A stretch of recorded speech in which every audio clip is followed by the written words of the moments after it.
Champions ട്രോഫിയിൽ team ഇന്ത്യയുടെ രണ്ടാം മത്സരം നാളെയാണ് നടക്കാനായിരിക്കുന്നത്.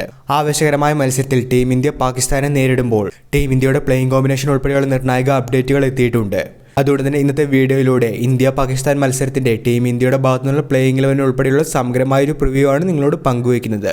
വീഡിയോയിലേക്ക് കടക്കും മുൻപ് ആദ്യമായാണ് നിങ്ങൾ ഈ ചാനൽ കാണുന്നതെങ്കിൽ പുതിയ ക്രിക്കറ്റ് അപ്ഡേറ്റുകൾക്കായി ചാനൽ ഇപ്പോൾ തന്നെ മറക്കാതെ സബ്സ്ക്രൈബ് ചെയ്തു വെച്ചേക്കുക. ഇന്ത്യ ബംഗ്ലാദേശിനെതിരെ വിജയം നേടിയെങ്കിലും പാകിസ്ഥാനെതിരായ മത്സരത്തിന് മുൻപ് ടീമിൽ നിർണായകമായൊരു മാറ്റത്തിന് ടീം ഇന്ത്യ തയ്യാറായേക്കുമെന്നുള്ള സൂചനയാണ് മത്സരശേഷം കോച്ച് ഗംഭീറിന്റെ പ്രതികരണത്തിൽ നിന്നും വ്യക്തമാകുന്നത്. പാകിസ്ഥാനെതിരായ അടുത്ത മത്സരത്തിനായി ടീം ഇന്ത്യ തയ്യാറാകുമ്പോൾ ബംഗ്ലാദേശിനെതിരെ ഇറക്കിയ പ്ലേയിങ് 11 ഒരു മാറ്റം കാണുന്നുണ്ട്. ഹർഷ്ദീപ് സിംഗിനെ മറികടന്നുകൊണ്ട് ഹർഷിത് റാണ പ്ലേയിങ് 11 എത്തിയത് ആദ്യ മത്സരത്തെ സംബന്ധിച്ച് ഒരു സർപ്രൈസ് എലമെന്റായി തന്നെ വന്നിരുന്നു. തീർച്ചയായിട്ടും ഗൗതം ഗംഭീറിന്റെ ഒരു ഇടപെടൽ തന്നെയാണ് ഹർഷിത് റാണയ്ക്ക് ആദ്യ മത്സരത്തിലേക്ക് അവസരം നൽകിയത്.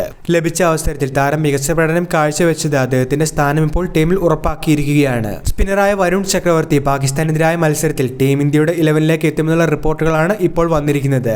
ഗംഭീറിന്റെ ഇഷ്ടതാരങ്ങളിൽ ഒരാൾ കൂടിയാണ് വരുൺ ചക്രവർത്തി. ബംഗ്ലാദേശിനെതിരെ ഇന്ത്യ കുൽദീപ് യാദവിനെ സ്പെഷ്യലിസ്റ്റ് സ്പിന്നറായി കളിച്ചപ്പോൾ കാര്യമായ മികവ് കാട്ടാൻ അദ്ദേഹത്തിന് സാധിച്ചിരുന്നില്ല.